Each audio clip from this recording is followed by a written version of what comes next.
Good morning Telangana. నేను భరత్. ఇవాళ పత్రికల్లో ప్రధానంగా వచ్చిన అంశాలు చూస్తే ముందుగా V6 న్యూస్ ఆధ్వర్యంలో వస్తున్న వెలుగు దినపత్రికలో కేసీఆర్ నిన్న బడ్జెట్ మీద రివ్యూ చేశారు. ఆ తర్వాత ఫైనాన్స్ కమిషన్ కూడా రాష్ట్రంలో పర్యటించే అవకాశం ఉంది. దాని గురించి కూడా ఆయన సమీక్ష నిర్వహించారు.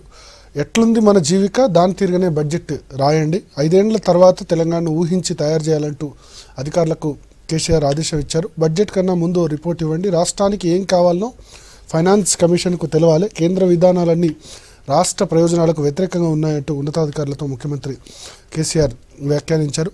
ఆ తర్వాత ఉత్తరాన పొత్తుపడుపు, చేతులు కలిపిన ఎస్పీ బీఎస్పీ, చిరకాల వైరానికి తెరదించిన నేతలు, ఉప ఎన్నికల విజయాలతో జోష్, వ్యూహం ప్రకారమే అస్తానికి దూరం అంటూ అఖిలేష్ మాయా సంబంధించి నిన్న ఒక మీడియా సమావేశం నిర్వహించారు. దానికి సంబంధించిన ఐటమ్ చూడొచ్చు. ఎస్పీ 38 స్థానాల్లో, బీఎస్పీ 38 స్థానాల్లో చెరి సమానంగా సీట్లు పంచుకున్నారు అఖిలేష్ మాయావతి. దానికి సంబంధించిన డీటెయిల్స్ కూడా చూడొచ్చు. ఇంకా నిన్న బీజేపీ నేషనల్ కౌన్సిల్ మీటింగ్లో నరేంద్ర మోడీ మాట్లాడారు.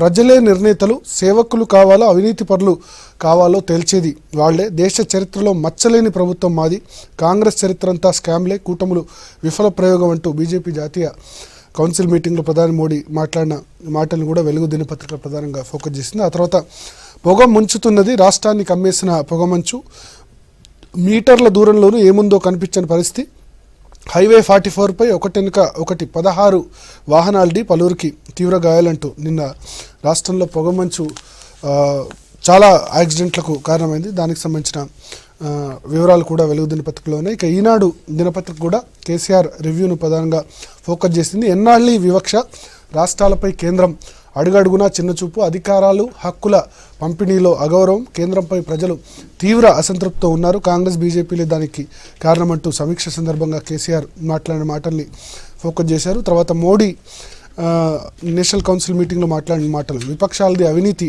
ఆరాటం, అవినీతి ఆశ్రిత పక్షపాతాన్ని ప్రోత్సహించేందుకు తప్పిస్తున్నాయంటూ ఆయన చేసిన కామెంట్ చూడొచ్చు. అదేవిధంగా మాయా అఖిలేష్ ప్రెస్ కాన్ఫరెన్స్ను కూడా ఈనాడు దినపత్రిక ప్రధానంగా ఫోకస్ చేసింది. తర్వాత 10% కోటాకు నిన్న రాష్ట్రపతి ఆమోద ముద్ర వేశారు. దానికి సంబంధించిన ఐటమ్ కూడా చూడొచ్చు. ఆ తర్వాత ఆంధ్రజ్యోతి దినపత్రిక, బహుజన సమాజ్వాదీ యూపీలో కొత్త పొత్తు పొడుపు, 25 ఏళ్ల తర్వాత చేతులు కలిపిన ఎస్పీ బీఎస్పీ, చెరి 38 సీట్లలో పోటీ, కాంగ్రెస్తో పొత్తుకున్నో, రాహుల్ సోనియా గాంధీకి మాత్రం సీట్లు వదిలిన కూటమి అంటూ ఎస్పీ బీఎస్పీ అధినేతలు నిర్వహించిన మీడియా సమావేశాన్ని ఫోకస్ చేశారు. ఆ తర్వాత నరేంద్ర మోడీకి సంబంధించిన స్పీచ్ కూడా, మహాకూటమి విఫలమే, కాపలాదారు ఎవరిని వదిలిపెట్టాడు, నన్ను ఎవ్వరూ అడ్డుకోలేరు, ఇప్పటివరకు చూసింది ప్రారంభం అంటూ మోడీ మాట్లాడిన మాటల్ని ఫోకస్ చేశారు. రిటైర్మెంట్కు సర్వీస్ లెక్క, ప్రభుత్వ ఉద్యోగుల ఉద్యోగ విరమణ వయసు 61 సంవత్సరాలకు పెంపు, దానికి 33 ఏళ్ల సర్వీస్తో లంకె పెట్టే అవకాశం ఉందంటూ ఆంధ్రజ్యోతి దినపత్రిక రాసింది.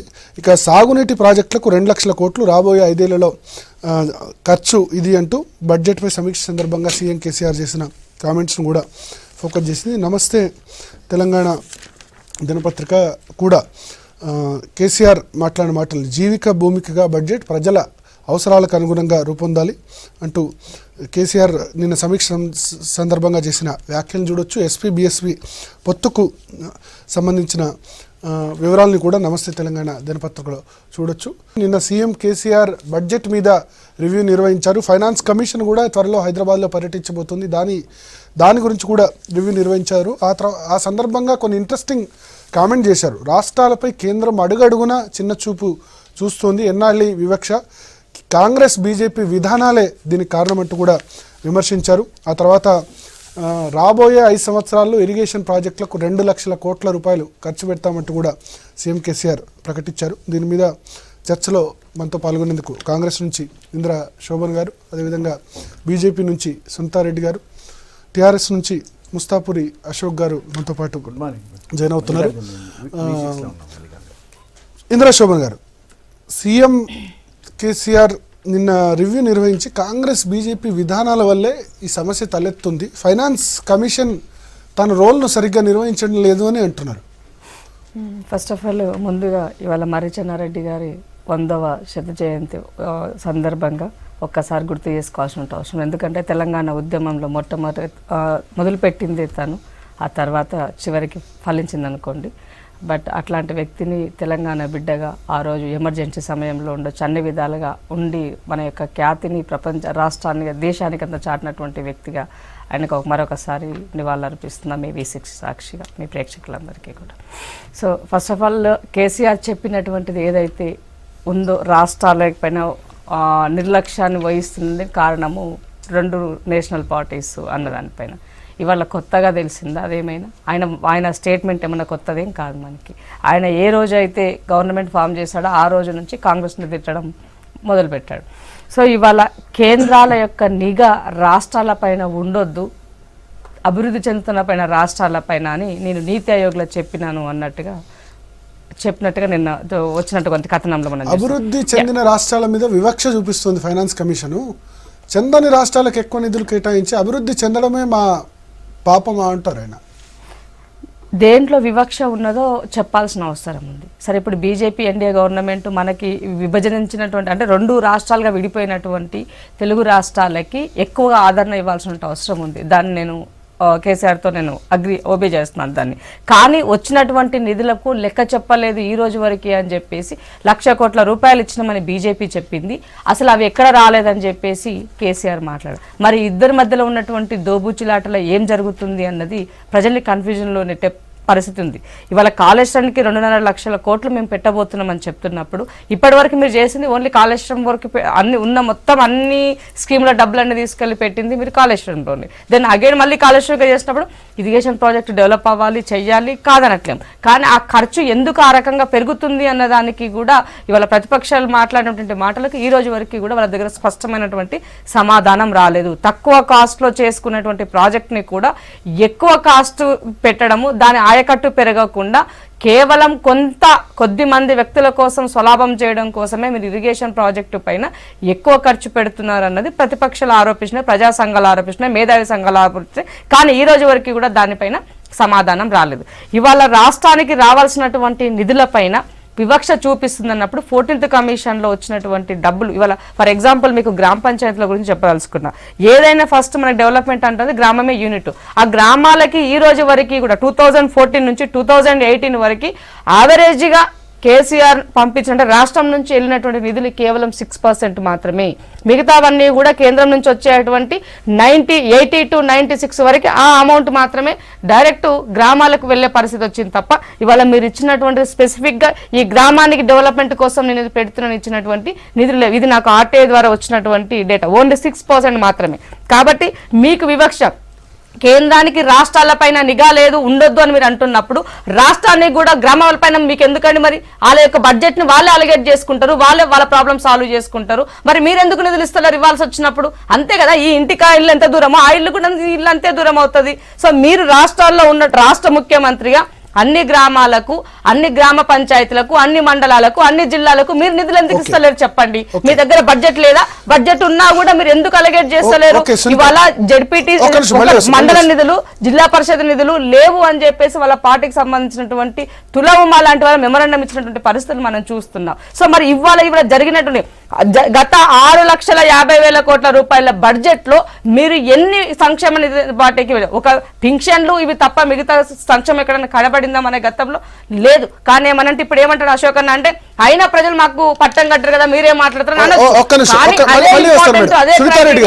సునీతారెడ్డి గారు, కాంగ్రెస్ ఎట్లా ఉందో బీజేపీ కూడా అట్లే ఉంది అని ఆయన అంటారు.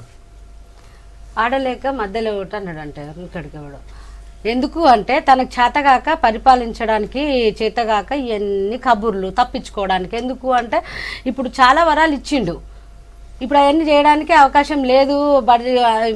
మనం రోజు చూస్తూనే ఉన్నాము, ఏ ఎంప్లాయీస్కు జీతాలు కూడా ఇచ్చే పరిస్థితి లేదు. రైతు బంధు పథకంలో పైసలే రాలేదు. ఇవన్నీ ప్రజల నుంచి వ్యతిరేకత వస్తుంది. రేపు పెన్షన్లు ఇవ్వాలి, అన్ని 1,000 నుంచి 2,000 ఏమంటారు ఒక కట్నాలు చదివించినట్టుగా చదివించాను. 2016, 3,016 వినండి. ఇవన్నీ ఇవ్వాలా ఇస్తామని చెప్పింది మొత్తం వినండి. అయితే ఇవన్నీ ఇవ్వాలి కాబట్టి ఈ నేపాలన్నీ మేము చేయలేకపోతున్నాం. గతంగా కాంగ్రెస్ వాళ్ళు బీజేపీ వాళ్ళు రాష్ట్రాలకు ఏదో అన్యాయం చేస్తున్నారని చెప్తున్నారు. ఇప్పుడు ఇందిరా గారు అడిగినట్టు 14th ఫైనాన్స్ కమిషన్ ద్వారా గ్రామాలకు గ్రామ పంచాయతీ నిధులు ఎన్ని వచ్చినాయి, ఆ నిధులని ఏం చేసిండ్రు మీరు అన్ని డైవర్ట్ చేసిరు. డైరెక్ట్ గా గ్రామాలకు ట్రాన్స్ఫర్ అయిన నిధులను కూడా డైవర్ట్ చేసిండ్రు. ఇన్పుట్ సబ్సిడీలను కూడా డైవర్ట్ చేసిండ్రు. మళ్ళీ ఇంకా నేను చెప్తున్నా, స్వచ్ఛ భారత్ నిధుల దగ్గర నుంచి ఏ కేంద్ర ప్రభుత్వం నుంచి ఏ నిధులు వచ్చిన దాన్ని ఖర్చు పెట్టకుండా మీకు ఏదైతే ప్రయారిటీ ఉందో ఆ ప్రయారిటీ ప్రకారం మీరు ఖర్చు పెట్టుకుంటూ వెళ్ళిపోతున్నారు. మీకు వేరే ప్రయారిటీస్ ఉన్నాయి కాబట్టి మీరు వెళ్ళిపోతూ మరి కేంద్ర ప్రభుత్వము దొందే నేను మాత్రం చాలా గొప్పగా చేస్తున్నా అని చెప్పడం జరుగుతుంది. నేను ఒకటి అడుగుతున్నా, మరి తెలంగాణ రాష్ట్ర ప్రభుత్వం ఉంది, రాష్ట్ర ప్రభుత్వంలో ఒక గజ్వేలే ఉందా, ఒక సిరిసిల్లే ఉందా, ఒక సిద్దిపేటే ఉందా? మీకు నల్లగొండల, దేవరకొండ, మునుగోడు ఇట్లాంటి వెనుకబడ్డ ప్రాంతాలు కనపడతలేవా? మరి ఇవాళకి తెలంగాణ వచ్చినాక 4.5 సంవత్సరాలలో కూడా మరి ఆ కాన్స్టిట్యున్సీలో ఆ జిల్లా అట్లనే ఉంది. కూతవేటు దూరంలో లేదు, 80 కిలోమీటర్ల దూరం. రామోజీ ఫిలిం సిటీ దాటితే నల్లగొండ జిల్లా నీకు, ఇటు వచ్చి మహబూబ్ నగర్, శంషాబాద్ దాటితే మహబూబ్ నగర్ జిల్లా. నువ్వు ఎంత డెవలప్ చేసినావు, ఎన్ని నిధులు కేటాయించినావు, నీ బడ్జెట్ లో ఎన్ని పెట్టినావు? నీకు వివక్ష ఎందుకు వస్తుంది? నీ గజ్వేల్ ఏమో మొత్తము ఎడాప్ట్ చేసుకొని చేస్తారు, మీ సిరిసిల్ల బాగా డెవలప్ కావాలని చూస్తారు, మీ వివక్ష చూపిస్తారు. మీరు సీఎం ఒక జిల్లాకేనా? మీరు రాష్ట్రాన్ని మొత్తం సీఎం కాదా? మీ నిధులు అక్కడే పెడతారా? వాళ్ళేనా ప్రజలు మీకు? మిగతా కాన్స్టిట్యున్సీలు, మిగతా జిల్లాలను కూడా చూడాలి కదా మీరు. నిన్న ముఖ్యమంత్రి గారు ప్రెస్ మీట్ పెట్టి ఏదైతే చెప్పారో, ప్రెస్ మీట్ కాదు, రివ్యూ నిర్వహించి చెప్పారు కదా, ఆ ప్రెస్ నోట్ రిలీజ్ చేశారు కదా. అయితే మేము అనుడు ఏంటంటే కేంద్రం ఎందుకు వివక్ష చూపుతున్నది అని చెప్తున్నామంటే క్లియర్గా మొన్నటి మాట సార్, నీతి ఆయోగ్ క్లియర్గా మాకు ఒక ఎంత 19,000 కోట్లు మిషన్ భగీరథ, 5,000 కోట్లు 24,000 కోట్లు మాకు ఇవ్వాలని వారు రికమెండ్ చేశారు. రికమెండ్ చేసినాక కేంద్ర ప్రభుత్వం ఆ మంత్రి పార్లమెంట్లో చెప్తూ మేము ఇస్తలేము అని చెప్పారు. మరి ఇది వివక్ష కాదా? అంటే నీతి ఆయోగ్ కూడా కేంద్ర ప్రభుత్వం కిందనే పనిచేస్తుంది కదా. నీతి ఆయోగ్ మాకు ఇంకొకటి, కేంద్రం నుంచి ఏ మంత్రి వచ్చినా కానీ ఇక్కడ వచ్చి మా స్కీమ్సే మంచిగా ఉన్నాయని పొగుడుతున్నారు. అని దేశంలో మరి ఏ రాష్ట్రంలో కూడా ఇంత మంచి స్కీమ్స్ లేవు, ఇంత మంచి పరిపాలన లేదని వారే చెప్తున్నారు. వారు చెప్తూ మరి మాకు నిధులు ఇవ్వడం లేదనేది ఈ వివక్ష అని చెప్పినాం. మరి రెండో విషయం, ఇందిరక్క మాట్లాడుతూ గ్రామ పంచాయతీకి అన్నారు కదా. మరి నేను ఒకటే అంటున్నా, గ్రామ పంచాయతీకి కేంద్రం నుంచి డైరెక్ట్ నిధులు వెళ్తాయండి. మరొకటి జిల్లా పరిషత్, మండల పరిషత్కు ఈ రెండు దీనికి కేంద్ర ప్రభుత్వమే సర్వనాశనం చేసింది. కేంద్ర ప్రభుత్వం నిధులు ఇవ్వడం లేదు, పూర్తిగా ఆపేసింది. కాబట్టి ఈరోజు మండల పరిషత్, జిల్లా పరిషత్ అనేది లేకుండా పోయింది. రెండో విషయం, గ్రామ పంచాయతీ నిధులు కేంద్ర ప్రభుత్వం నుంచి వచ్చినాయి, మా రాష్ట్ర ప్రభుత్వం కానీ మా ప్రభుత్వం ఎక్కడ వాడుకోలేదు. వాడుకుంటే మరి చెప్పమనండి.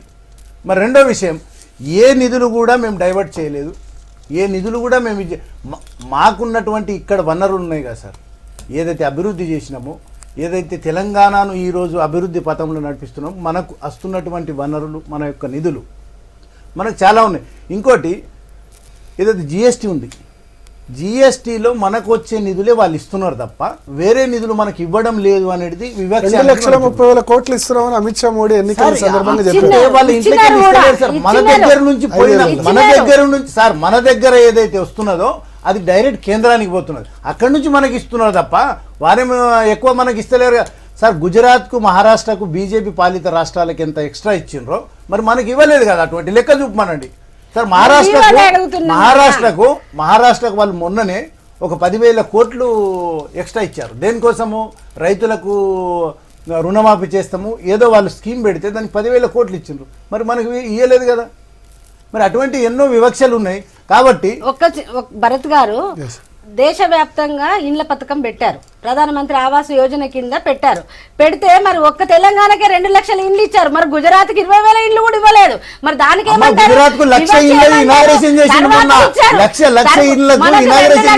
ఇచ్చాక మనం అది 2 బెడ్రూమ్ల కింద మార్చుకొని 1 బెడ్రూమ్ కూడా కట్టకుండా ఇప్పటి వరకు మీరు కనీసం ఒక 5,000 ఇండ్లు కూడా కట్టకుండా ఆడ పెట్టిండ్రు. కాబట్టి మనకి వెనక పోయినాయి.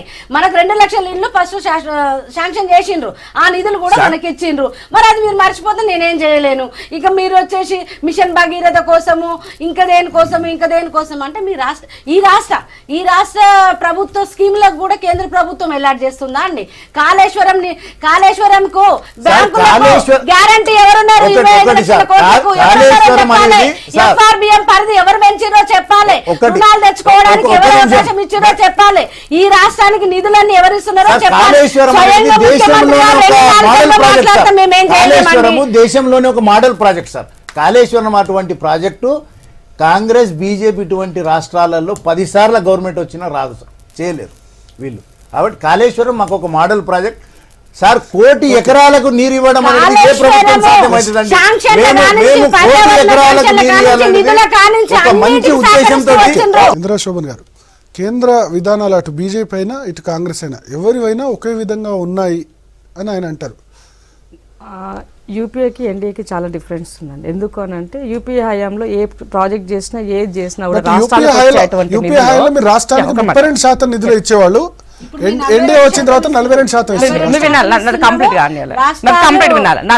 మాది ఏంటంటే ఏ స్కీమ్ చేసినా కూడా 90% కేంద్రం ఇస్తే 10% మాత్రమే స్టేట్ ఉండేది. అయితే లేదనుకుంటే 100% సెంట్రల్ నుంచే వచ్చేది. బట్ నీతి ఆయోగ్ వచ్చిన తర్వాత దాన్ని 60-40 స్పెషల్ స్టేటస్ ఉన్న స్టేట్స్ కి 90-10 ఉండేది. మిగతా వాటి చాలా స్కీమ్స్ వచ్చినటువంటి దాంట్లో ఆ రేషియోలో ఉండి దెన్ ఇప్పుడు వచ్చిన నీతి ఆయోగ్ ప్రకారంగా అన్నిటికీ కూడా వాళ్ళు 60-40 రేషియోలో చేశారు. 60-40 రేషియో చేసినప్పుడు ఏమవుతుంది అని అంటే 60% కేంద్రం ఇస్తే 40% రాష్ట్రం దానికి యాడ్ చేసి ఆ అమౌంట్ కనుక యూటిలైజ్ చేస్తే మళ్ళీ సెకండ్ టర్మ్ అమౌంట్ వచ్చే పరిస్థితి ఉన్నది. సో అట్లా ఫర్ ఎగ్జాంపుల్ పల్లె ప్రగతి అని ఒక స్కీమ్ ఉంది. ఆ స్కీమ్ కి ఈ రోజు వరకు కూడా కేసీఆర్ ఒక 300 కోట్లు దాన్ని వెచ్చిస్తే మనకి ఇంకొక 500 కోట్లు వచ్చే పరిస్థితి ఉన్నది. అది వెచ్చించలేదు, ఈ 500 రావట్లేదు. అంటే ఇట్లా నిధులు కొన్ని కుంటుపడే పరిస్థితి మనకు కనబడుతుంది. అంటే అక్కడ ఉదార స్వభావం కేంద్రానికని ఉండాలా, లేదంటే రాష్ట్రం అన్నా కూడా దానికి యాడ్ చేసి ఇవ్వాలా. ఇక కేంద్రం నుంచి రావట్లేదు అన్నదానికి ఫర్ ఎగ్జాంపుల్ ఇరిగేషన్ ఇప్పుడు ఎక్కువగా కాస్ట్ అనేది ఇరిగేషన్ కి మన దగ్గర. సో ఇరిగేషన్ కు ఉన్నటువంటి కాళేశ్వరం ప్రాజెక్ట్ ఏదైతే ఉన్నదో దీనికి జాతీయ హోదా ఇవ్వాలని మనము విభజన హామీలోనే మనకు ఉన్నట్టు బైఫర్కేషన్ యాక్ట్ లోనే ఉన్నది. సో దాన్ని మీరు కంప్లీట్ గా రీడిజైన్ చేయడంతో దానికి రావాల్సినటువంటి క్రైటీరియా ప్రకారం కేవలం పోలవరంకు జాతీయ హోదా మాత్రం ఉంది, తెలంగాణకు జాతీయ లేదండి. 2 ప్రాజెక్టు ప్రాణహిత చేవెళ్లే ప్రాజెక్ట్ కి జాతీయ హోదా కల్పించాలి అని చెప్పారు. ఆ రోజు చెప్పిన దాంట్లో స్పెసిఫిక్ గా ఈ 2 ప్రాజెక్టులకి జాతీయ హోదా కావాలి అని ఆ రోజు మనం చెప్పినప్పుడు ఇదే కేసీఆర్ గారు తన యొక్క మేనిఫెస్టోలో పెట్టారు. ఫస్ట్ 1 year కూడా అడిగారు. తర్వాత మరి దాన్ని రీడిజైన్ చేయడంతో అది మారిపోవడంతో వాళ్ళు రావాల్సినటువంటి డబ్బులు ఇప్పుడు పక్క రాష్ట్రంలో పోలవరంకి జాతీయ హోదా ఉంది, వాళ్ళకి డబ్బులు వచ్చినాయి, కట్టుకున్నారు వాళ్ళు. ఇంకా కొంత పెండింగ్ ఉంది, అక్కడ కూడా ఇంకా రాష్ట్ర కేంద్రం కొన్ని ఇవ్వాల్సి ఉంది, అది పెండింగ్ లోనే ఉంది, మళ్ళీ నడుస్తుంది వాళ్ళిద్దరి మధ్యలో ఫైట్. సో ఇక్కడ రావాల్సిన నిధులపైన అంటే కొన్ని మనం స్వార్థంగా కొన్ని ఆలోచించిన అంశాల వల్లనే ఇవాళ కొన్ని అమౌంట్ దీన్ని అగ్రి చేశాను. అంటే కేంద్రం నుంచి వచ్చే నిధుల్లో కంపారిటివ్లీ నార్త్ వాటికన్నా కూడా మన దగ్గర సౌత్కి వచ్చే దగ్గరికి కొంత వివక్ష ఉంది అన్నది ముందు నుంచి మనం మాట్లాడుతున్నటువంటి అంశమే. కానీ కేసీఆర్ ఎప్పటికప్పుడు మోడీతో ఆయన దోస్తుగానే ఉంటున్నాడు, ఆయనకు రావాల్సిన నిధులు తెచ్చుకుంటూనే ఉన్నాడు. మరి అట్లాంటప్పుడు ఆయన నిందించినప్పుడు మరి ఇప్పుడు దీన్ని ఎవరికి సంకేతం ఇవ్వబోతున్నారు, ఏమని చెప్పబోతున్నారు? ఒకటైతే ఇవాళ ఇంకొక మాట ఇవాళ మీరు చెప్తున్నటువంటి వివక్ష ఏదైతే ఉన్నదో మొన్న మేనిఫెస్టోలో మీరు పెట్టినటువంటి రిటైర్మెంట్ ఏజ్ 61 years అని చెప్పిన దానికి ఇవాళ 33 సంవత్సరాలు సర్వీస్ ఉంటేనే దానికి ఎందుకు చెప్పాలి?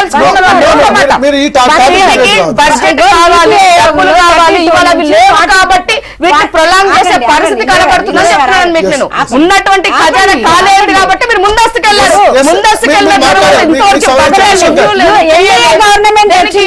ఎన్డీఏ గవర్నమెంట్ వచ్చినాక 32 నుంచి 42 నిధులు పెంచడమే కాకుండా రాష్ట్రాలకు, ఎందుకంటే మోడీ గారు ముఖ్యమంత్రిగా ఉన్నప్పుడు ఏదైతే ఇబ్బందులు ఎదుర్కొన్నారో రాష్ట్రంలో నిధులకు ఏ విధంగా కేంద్ర ప్రభుత్వం డిసైడ్ చేయకుండా రాష్ట్రాలే మలుచుకునే విధంగా రాష్ట్రాల అవసరాలకు తగ్గట్టుగా మార్చుకునే విధంగా ఉండాలనే ఉద్దేశంతో 32 నుంచి 42% నిధులు పెంచినప్పుడు రాష్ట్రాలకు ఒక వెసులుబాటు కూడా ఇచ్చారు.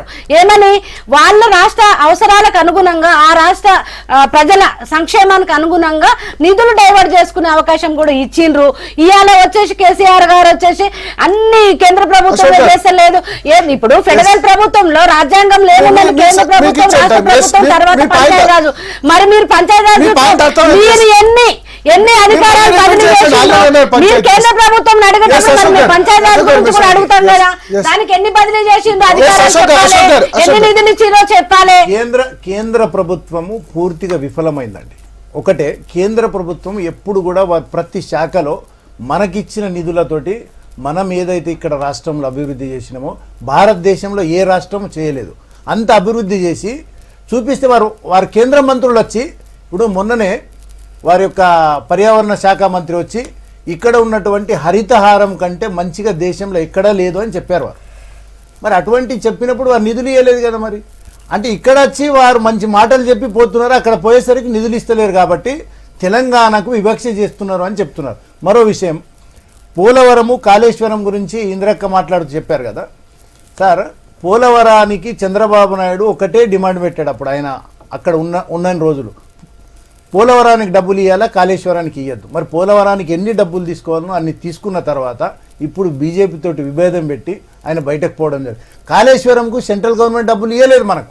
మరి మన డిమాండ్ ఇప్పుడు ఈ 200 కోట్లు 300 కోట్లు ఈ స్కీమ్స్ అయితే మనం చేస్తున్నాం, కానీ అన్నిటికంటే ముఖ్యమైనది ఏ రాష్ట్రంలో అయినా కానీ దేశం ఇచ్చేది ఏది ఇరిగేషన్ ప్రాజెక్టులకే. మరి ఇరిగేషన్ ప్రాజెక్టులకు మనకు 25,000 కోట్లు ఈరోజు ఇవ్వాలి మన కేంద్ర ప్రభుత్వం. మనకు నీతి ఆయోగ్ రికమెండేషన్ చేసింది, ఆ డబ్బులు ఇవ్వడం లేదు అనేది వివక్ష చేస్తున్నారని చెప్పారు. ఓకే ఓకే, ఇవాళ కాళేశ్వరానికి గ్యారంటీగా ఉన్నదే కేంద్ర ప్రభుత్వం అండి. గ్యారంటీగా ఉండి లాభం ఏంటంటే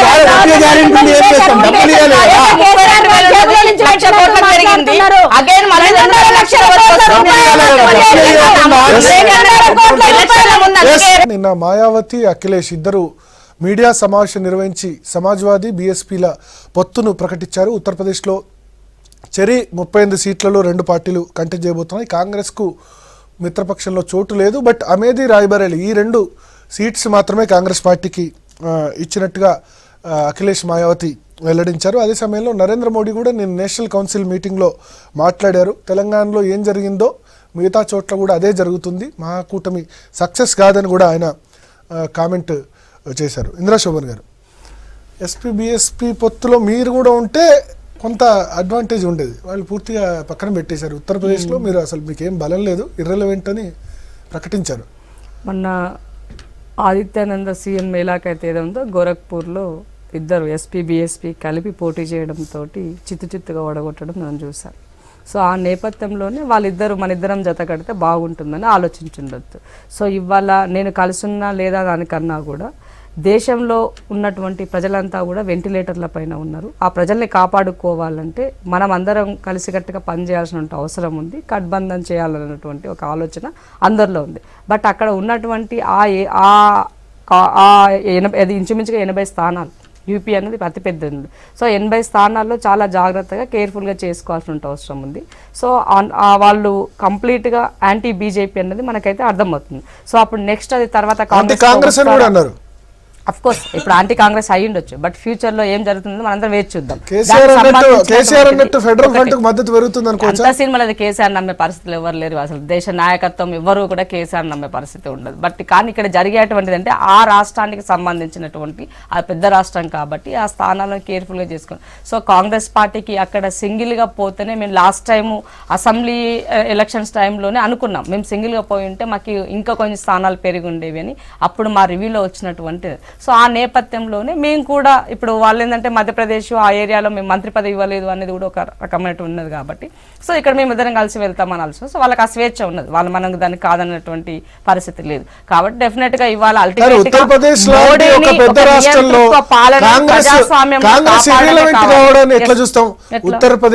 ఒక పెద్ద రాష్ట్రంలో జవహర్లాల్ నెహ్రూ, ఇందిరాగాంధీ, రాజీవ్ గాంధీ సోనియా గాంధీ, రాహుల్ గాంధీ అందరూ అక్కడి నుంచే పోటీ చేస్తారు. అక్కడ పార్టీ ఇర్రెలవెంట్ అయిపోయింది. ఎట్లా అది ఇర్రిలెవెంట్ అనట్లేదు. ఇప్పుడు ఆ రెండు ఎస్పీ బిఎస్పీ రెండు మాత్రం మీరు బలం లేకుండా కలిసిపోతున్నప్పుడు మా బలం ఇప్పుడు నేను ఇండివిజువల్ గా పోవాలని డిసైడ్ అయినా చెప్తున్నాను మీకు. నేను అప్పుడు లోక్సభ మన అసెంబ్లీ ఎలక్షన్ టైంలోనే ఎస్పీతో కలిసిపోవడంతో మాకు కొంత నష్టం జరిగింది అన్నది అప్పుడు కూడా నష్టం జరిగింది మీకు కాదు.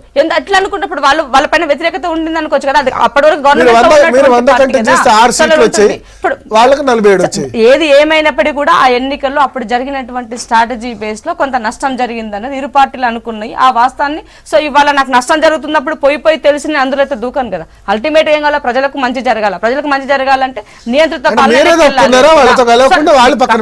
మేము మధ్యప్రదేశ్ తర్వాత రాజస్థాన్ ఆ రాష్ట్రాలు ఎక్కడైతే ఉందో మేము అక్కడ వాళ్ళకి మంత్రి పదవి ఇవ్వలేదు అనే దాంట్లో వాళ్ళు కొంత ఉన్నట్టుగా మనకు కనబడింది ఆ మధ్యలో ఉన్నటువంటి దాంట్లో. సో ఆ నేపథ్యంలో నేను కలవాలనుకున్నాను. పోనీ దానికి ఏం నష్టం లేదు కదా. అల్టిమేట్ కాంగ్రెస్ పార్టీ కావాల్సింది ఏంటండి, బీజేపీకి ఉన్నటువంటి వాళ్ళని వాళ్ళ యొక్క మద్దతుదారులను మేము పక్కన పెట్టాలా, బీజేపీని దించాలా. దానితో నియంత్రిత బీజేపీ అంటే పార్టీని కాదు, నియంత్రిత పాలన అయినటువంటి మోడీ గారిని ఏ రకంగా పక్కన పెట్టాలా ప్రజలు అనేది మా ఆలోచన. సో ప్రజలని కాపాడుకోవాల్సిన బాధ్యత కాంగ్రెస్ పార్టీ పైన ఉన్నది. ఇవన్నీ పోటీ చేసినా చేయకపోయినా నాకు స్థానం ఓవరాల్ గా కాంగ్రెస్ పార్టీకి దేశవ్యాప్తంగా సింగిల్ గా వెళ్ళేటువంటి సత్తా కాంగ్రెస్ పార్టీకి ఉంది.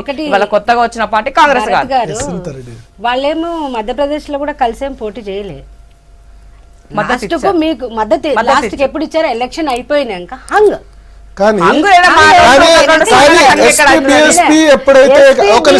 ఎస్పీ బిఎస్పీ ఎక్కడైతే కలిసి కంటెస్ట్ చేసి గోరఖ్పూర్, ఫూల్పూర్, ఖైరానా 3 ఓడిపోయారు. ఆ 3 సీట్లు కాంగ్రెస్ వేరుగా పోటీ చేసింది. కాంగ్రెస్ ఏం అలయన్స్ లో లేదు. ఇప్పుడు ఇండైరెక్ట్ గా ఇది ఒక వ్యూహం ప్రకారం వెళ్తున్నారు. అదే అంటున్నా, బై ఎలక్షన్ వేరు, ఇప్పుడు జరిగే జనరల్ ఎలక్షన్ వేరు. ఇప్పుడు ముఖ్యమంత్రి సొంత నియోజకవర్గంలో మహాకూటమి అనేది ఎంత విఫల ప్రయత్నమో, ఏ విధంగా అత్తర్ ఫ్లాప్ అయిందో మనకు తెలంగాణ నిదర్శనము. రెండోది ఇక ఉత్తరప్రదేశ్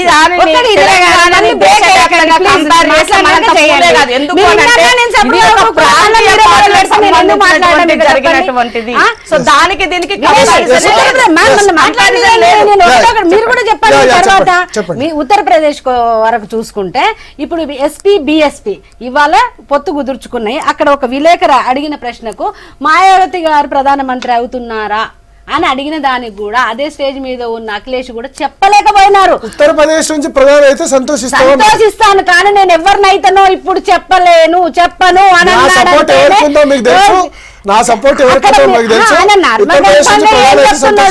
అక్కడ కూడా వాళ్ళు కలిసి ముందరికి వెళ్తారని నేను అనుకోవట్లేదు. ఎందుకు అంటే ఒకరి మీద ఒకరు అక్కడ ఒక ఇద్దరికి విరుద్ధమైన సిద్ధాంతాలతో ఉన్న పార్టీ అది, కాబట్టి వాళ్ళు కూడా కలిసి వెళ్తారని నేను అనుకోవట్లేదు. ఇంకోటి, ఎవరు కూటమి పెట్టినా ఎవరు కలిసి వెళ్ళినా ఏమి జరిగేది ఉండదు ఇక్కడ.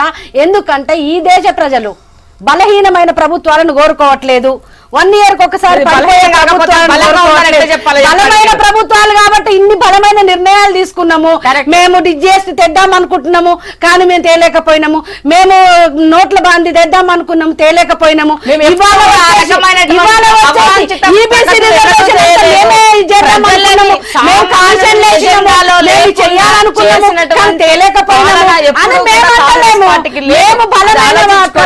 బలమైన ప్రధానమంత్రి ఈ దేశానికి అవసరము. ఏ నిర్ణయమైనా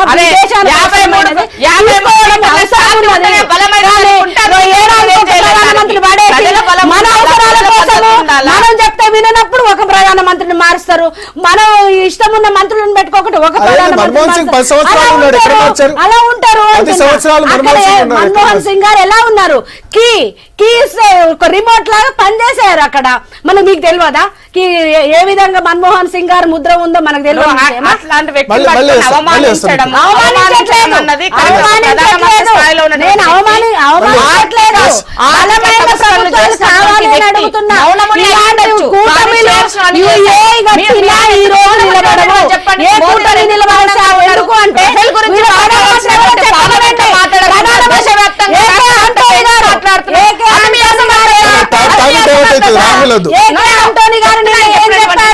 కాంగ్రెస్ పార్టీ మనము సింగిల్ గా పోతే ఎదుర్కోలేము మోడీ గారిని, మనం ప్రతి రాష్ట్రంలో పొత్తులు పెట్టుకోవాలి మనతో కాదని ఏకే ఆంటోనీ గారు సీనియర్ కాంగ్రెస్ నాయకులు కూడా చెప్పారు. అభిప్రాయం మేరకే మళ్ళీ అవకాశం ఇస్తుంది. Yes, yes. ఒక్క నిమిషం. అశోక్ గారు. నిన్న యూపీలో ఏదైతే వీళ్ళ గఠబంధన్ అయిందో మాయావతి అఖిలేష్ గారిది, దీనికి క్లియర్గా ఒక సంకేతం ఉన్నదండి. ఏమని అంటే కాంగ్రెస్ పార్టీ దేశంలో ఎక్కడ లేదు. ఎందుకంటే ఎప్పుడు కూడా ఏ ముఖ్యమంత్రి అయినా ఏ ప్రధానమంత్రి అయినా యూపీ నుంచి పోయారు. మరి లాస్ట్ టైం కూడా బీజేపీ గవర్నమెంట్ వచ్చిందంటే యూపీ నుంచి వచ్చింది. కాబట్టి ఈసారి మరి నిన్న నేను ప్రెస్ మీట్ నేను కూడా చూసిన ఏమన్నారంటే ఒక్క నిమిషం ఆగండి మీరు. అయితే వారు క్లియర్గా మాట్లాడుతూ ఏం చెప్పారంటే కాంగ్రెస్ మాతోటి పొత్తు లేదు, కాంగ్రెస్ ఇక్కడ ఏం లేదు అన్నారు. కాంగ్రెస్ వాళ్ళు ఆయన అధ్యక్షుడు తల్లి ఓడిపోతుందని వారికి ఏదో రిక్వెస్ట్ చేసి మాకు 2 సీట్లు ఇవ్వండి అడుక్కునే పరిస్థితి కాంగ్రెస్ పార్టీ లేదు. మీరు జాగ్రత్తగా మాట్లాడాలి. యాచించే పరిస్థితిలో కాంగ్రెస్ పార్టీ లేదు. దానికి ఒక చరిత్ర ఉన్నది. మీకేం చరిత్ర ఉన్నది చెప్పండి ఫస్ట్ ఆఫ్ ఆల్. ఎక్కడ అంటే లాస్ట్ టైం కాంగ్రెస్ పార్టీ ఎక్కడ నేషనల్ పార్టీ ఉండలేదు, వారికి 50 లోపల సీట్లు వచ్చినాయి. ఎక్కడ నేషనల్ పార్టీ? మొన్ననే మధ్యప్రదేశ్, ఛత్తీస్గఢ్, రాజస్థాన్ అధికారంలోకి వచ్చింది కదా. వాళ్ళు నేను చెప్తున్నానండి, మా ముఖ్యమంత్రి గారు ఎప్పుడు అంటున్నారు ఈ దేశంలో బీజేపీ కాంగ్రెస్ 2 విఫలమైనాయి, వారికి అక్కడ ప్రత్యామ్నాయం లేకని కాంగ్రెస్ కోటేసిండ్రు. అది కూడా చాలా మంది నోటాకేసిండ్రు అంటే దాని అర్థం ఏంది అంటే ఈ 2 పార్టీలు కూడా క్లియర్ లేవు అని. కాబట్టి నేను ఒకటి చెప్తున్నా సార్, ఈ రోజు దేశంలో మా ముఖ్యమంత్రి గారు ఏదైతే ఫెడరల్ ఫ్రంట్ అని చెప్తున్నారు కదా, ఫెడరల్ ఫ్రంట్ డెఫినెట్ గా సక్సెస్ అయితే చూడండి మీరు. ఎందుకంటే అఖిలేష్ గారు మొన్న ఢిల్లీలో పోయినప్పుడు ముఖ్యమంత్రి గారికి వచ్చి కలిసి మాట్లాడి మీటింగ్ చేసి నేను ఫెడరల్ ఫ్రంట్ తోటి కలవలేదు, జనవరి 7 తర్వాత వచ్చి కలుస్తా అన్నారు. ఆయన చెప్పారు కదా సార్, అంతకుముందు 6 నెలల క్రితం హైదరాబాద్ వచ్చి ప్రెస్ మీట్ లో కూడా చెప్పారు కదా మేము ఫెడరల్ ఫ్రంట్ తోటి ఉంటామని చెప్పారు. అక్కడ మాయావతి గారు నేర్చుకున్నారు. కాబట్టి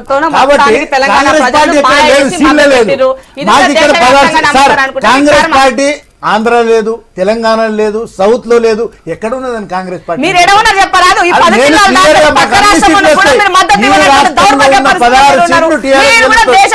ఎటువంటి అనుమానం లేదు. అది కాంగ్రెస్ వాళ్ళే అంటున్నారు. మీకు వస్తే 16 సీట్లతో ఏం చేస్తామని కాంగ్రెస్ వాళ్ళు అంటున్నారు. ఇంకా ఏం కావాలా? మాకు 16 సీట్లు వస్తాయని మేము కాదు. ఎస్పీ బీఎస్పీ ఎన్నికల తర్వాత మీతో వస్తాయా? 100% కాంగ్రెస్ గ్యారంటీ కదా సార్. కాంగ్రెస్ పార్టీ 2004లో 2 పార్టీలు 2004 నుంచి 14 ప్రెస్ మీట్ లో ఇట్లా చిన్న చూపు చూపించిందంటే ఎక్కడ ఉన్నదండి కాంగ్రెస్? మహారాష్ట్రంలో కాంగ్రెస్ మేము ఎందుకు కలుపుకుంటామన్నారు. అయితే వీళ్ళు రిక్వెస్ట్ చేసి మాకు 2 సీట్లను ఇడిసబెట్టండి, లేకుంటే మా పరువు ఉండదు అంటే సరే 2 సీట్లు మీకు ఇస్తాము అని అన్నారు. ఇంత కాంగ్రెస్ పార్టీ దేశంలో ఎట్లా అధికారంలో వస్తుందని నాకు చెప్పండి. ఒక మాట గుర్తుపెట్టుకోవాలి అందరూ కూడా, రాహుల్ గాంధీకి ఎప్పుడు కూడా పదవుల పైన వ్యామోహం,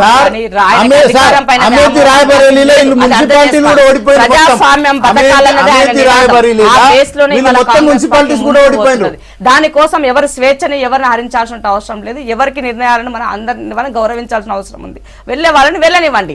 రేపు ఒకవేళ యూపీలో ఎలక్షన్ ముందు మమతా బెనర్జీ మీతో పొత్తు ముందుకు రావట్లేదు, లెఫ్ట్ పార్టీలు ఎవరు రావట్లేదు, ఎస్పీ రావట్లేదు, బీఎస్పీ రావట్లేదు, ఏదైనా ఎన్నికల మాత్రమే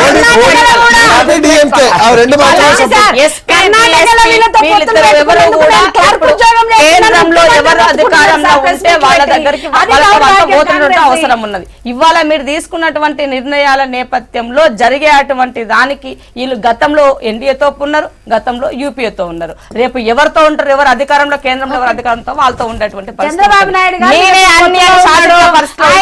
అవసరం లేదు. అధికారం రేపు ప్రజల్ని కాపాడుకోవాల్సిన బాధ్యత నా పైన ఉన్నప్పుడు డెఫినెట్ గా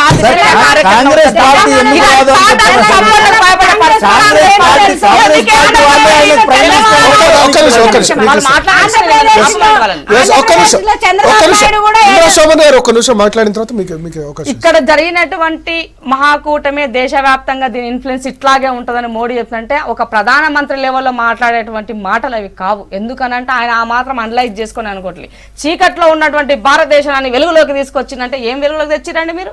మీరు వచ్చి ఏం చేశారు? ఆర్థిక వ్యవస్థ కుదేలు చేసి 20 సంవత్సరాలు ఆయన చెప్పినటువంటి మాటలు అలయన్స్ విషయంలో ఇవాళ ఎవరు ఎట్లా వెళ్ళాలి అనేది ప్రతి ఒక్కటి కూడా తెలంగాణలో జరిగింది.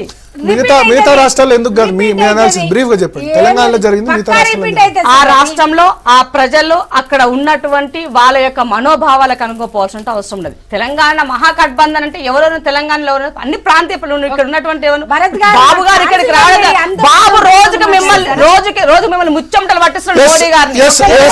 చివరికి ఒక కేసు విషయంలో కూడా ఒక ఏమంటారు దానిని, సునీతారెడ్డి గారు సునీతారెడ్డి గారు ఒకటి, మీరు టీడీపీతో తెలంగాణలో పొత్తును కంపేర్ చేయొద్దు. టీడీపీ ఒక గ్రేటర్ హైదరాబాద్ ఖమ్మంకు పరిమితమైన పార్టీ. బట్ బీఎస్పీ 2007 నుంచి 12కి అధికారంలో ఉంది. ఆ పార్టీకి మనం ఓడిపోయినా 22% ఓట్లు వచ్చాయి. నేనేమంటున్నా, 80 సీట్లకు ఎక్కడైనా ప్రధానమంత్రి నిర్దేశించేది ఉత్తరప్రదేశ్ పెద్ద రాష్ట్రం కాబట్టి 80 సీట్లకు 2 సీట్లకు వీళ్ళని మాకేం పడదు, ఖచ్చితంగా వస్తాయి. నేను చెప్తున్నా 2 సీట్లకు అక్కడ కాంగ్రెస్ పరిమితం చేశారు వాళ్ళు. రెండోది ఆంధ్రప్రదేశ్ తీసుకుందాము, వీళ్ళు చంద్రబాబు నాయుడు గారితో అలయన్స్ ఉన్నారు. ఆయన ఏం చెప్తున్నాడు, స్టాలిన్ గారి దగ్గర పోయినప్పుడు స్టాలిన్ గారు మా ప్రధానమంత్రి అభ్యర్థి రాహుల్ గాంధీ అనగానే ఆ రోజు వీని పొద్దునట్టు వచ్చేసాయే కాదు రాహుల్ గాంధీ గారు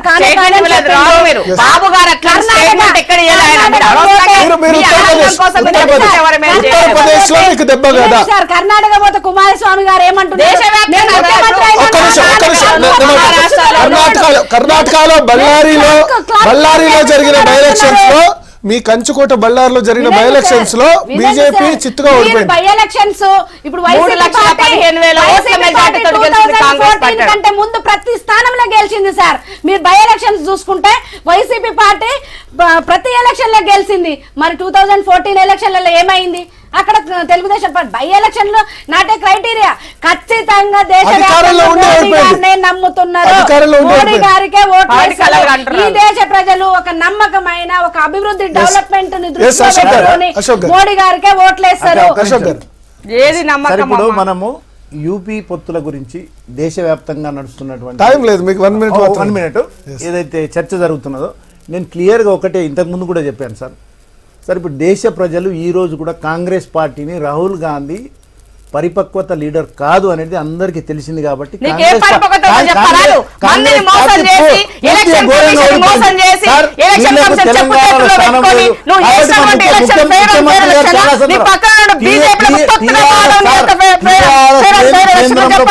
రాదు. ఇది ఎవరు వచ్చినా ఏమొచ్చినా టీఆర్ఎస్ అశోక్ గారు, సింతారెడ్డి గారు, ఇంద్రశోభన్ గారు, టీఆర్ఎస్ లేనిదే కేంద్రంలో ఏ ప్రభుత్వం కూడా ఏర్పడదు. ఫెడరల్ ఫ్రంట్ డెఫినెట్ గా అధికారంలోకి వస్తుంది టీఆర్ఎస్ అంటుంటే, బీజేపీ ఈ మహాగఠబంధన్ ఏవి కూడా పనిచేయమంటుంది. కాంగ్రెస్ అయితే డెఫినెట్ గా ఇప్పుడు కలిసి రాకపోయినా ఈ పార్టీలన్నీ బీజేపీ వ్యతిరేకత ఆధారంగా ఉద్భవించినాయి కాబట్టి ఖచ్చితంగా తమతో ఎన్నికల తర్వాత అయినా కలిసి వస్తాయి. కేంద్రంలో కాంగ్రెస్ ప్రభుత్వం ఏర్పాటు చేయడం ఖాయమని కాంగ్రెస్ అంటుంది. ఇది వాళ్ళ good morning Telangana. Stay tune to V6.